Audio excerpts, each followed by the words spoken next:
Hello, and welcome to episode 84 of Rivers Arcade Review. My name is Ed. This channel is dedicated to the coin-operated video games of yesteryear. Today I'm reviewing a random game, Arkanoid Returns. Arkanoid Returns was released in 1997 by Taito. My first time playing this game was on MAME. Arkanoid Returns is a ball and paddle game in which you control a paddle called a Vaus with a paddle controller and a fire button. This game was also released with joystick controllers. The object of this game is to break all the blocks and advance to the next level.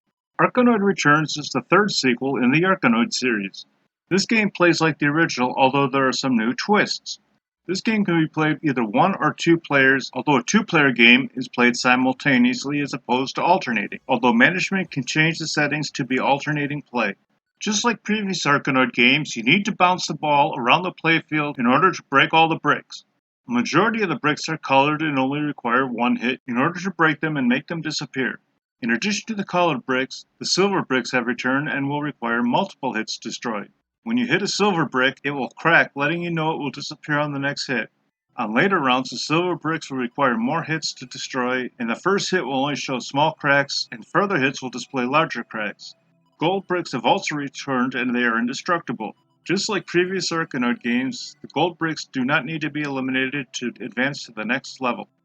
This game is a lot more colorful than the original, as well as having different pictures for the backgrounds. Every 9 levels, the background picture will change, giving you a variety of backgrounds to see while playing the game.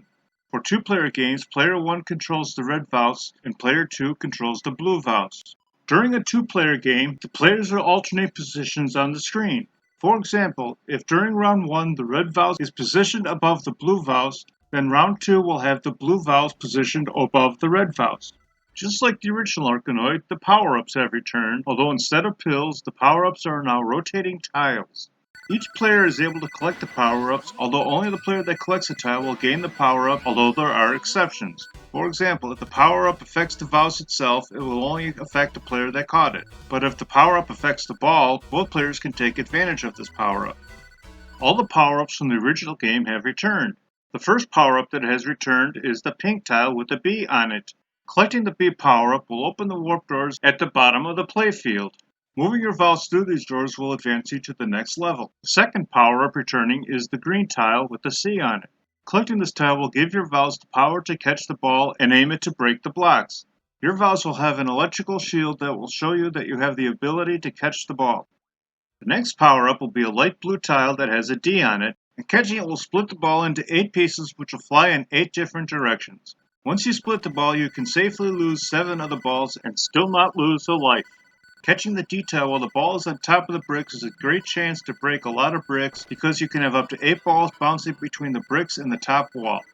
It is also possible for one player to have a paddle power-up while the other collects a detail splitting the ball.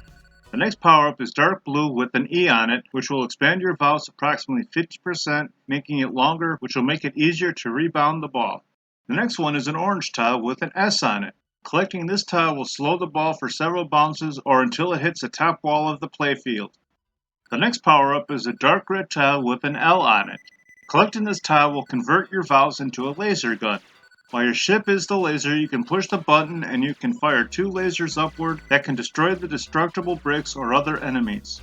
Just like the previous game, you could shoot 2 columns of bricks at a time, although if the columns are uneven, the second laser will disappear once the first brick is destroyed. The last of the original power-ups is the silver tile with the P on it. Collecting this power-up will award you an extra life. This game offers 3 new power-ups in addition to the original 7. The first is a purple tile with an M on it. Collecting this tile will change the ball into a green Mega Ball that will show a trail behind it. This ball will destroy all destructible bricks and enemies without rebounding. This ball will only bounce off the unbreakable bricks, walls, and your Vaus. The next new power-up is a yellow tile with the G on it. Collecting this power-up will turn the ball into a red Giga Ball. The Giga Ball will act exactly the same as the Mega Ball, although it will alternate between large and small. While the ball is large, it will be able to take out more bricks than while it is small. The final new power-up is blue with a T on it. This power-up will create a force field across the bottom of the playfield. This force field will rebound the ball back into play if you miss it with your Vaus. The force field will remain until you miss a shot, then it will disappear. Similarly to other Arkanoid games, there will be enemies that will enter from the top of the playfield. These enemies are harmless to your Vaus, although if your ball hits one, it will destroy the enemy and the ball will bounce off the same way as if you had hit a brick or a wall. The first enemy is blue and cone-shaped and will move around the playfield at random. Hitting this enemy once will cause it to explode and disappear. The second enemy is green and planetoid-shaped with a ring around it. This enemy will also move at random, although it will remain stationary for several seconds before moving, so it will move then park and will continue doing so until it is hit. The third enemy looks like three colored balls that are connected together. If you hit this enemy with your ball, it will split into three pieces. As long as these pieces stay on the board, they will bounce around, and if one or more of them hits a brick, the brick will either crack or disappear based on what type of brick it is. If these balls hit your Vaus, they will explode, and if they go past your Vaus, they will disappear. This game consists of 50 levels, and clearing the 50th level will end the game and you'll be shown the credits screen. There's a code you can enter at the beginning that will allow you to begin on level 51 and play through level 100. If you enter this code, level 100 will be a battle against Do, that is a tiki-shaped boss. The code that will allow the game to begin level 51 is: deposit a coin at the title screen, then press the left fire button 3 times and the right fire button 1 time, and then press the start button. If this process is done properly, the game will begin on level 51 and you will face harder levels by doing so. In the battle against Do, you not only need to keep the ball in play, but you also need to avoid the shots from Do himself. Do will release smaller versions of himself from his mouth that will disrupt the path of the ball. Do will send one mini to each corner of his position. It only takes one hit with the ball to destroy the smaller versions of Do.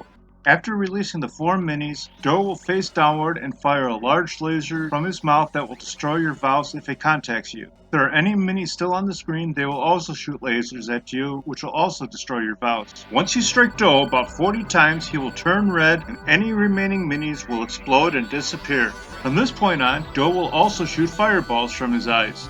His eyes will glow just before he fires, so you have a heads up telling you that he is about to fire. You will alternate between firing from his mouth and his eyes. Striking Do about 60 times will destroy him, ending the game. Unlike the original game, this time during the battle against Do, there will be power-ups for your Vaus. Instead of the power-ups coming from the bricks, they will come from the top of the playfield where the regular enemies would have come out during the previous rounds. I really enjoyed playing this game and highly recommend playing it, especially if you could find it in an arcade setting, since it was only released in Japan, but it can be easily found on emulators. I like this game just a bit more than the original Arkanoid, but not as much as Do Run Run, so Arkanoid Returns smashes into the 18th position overall.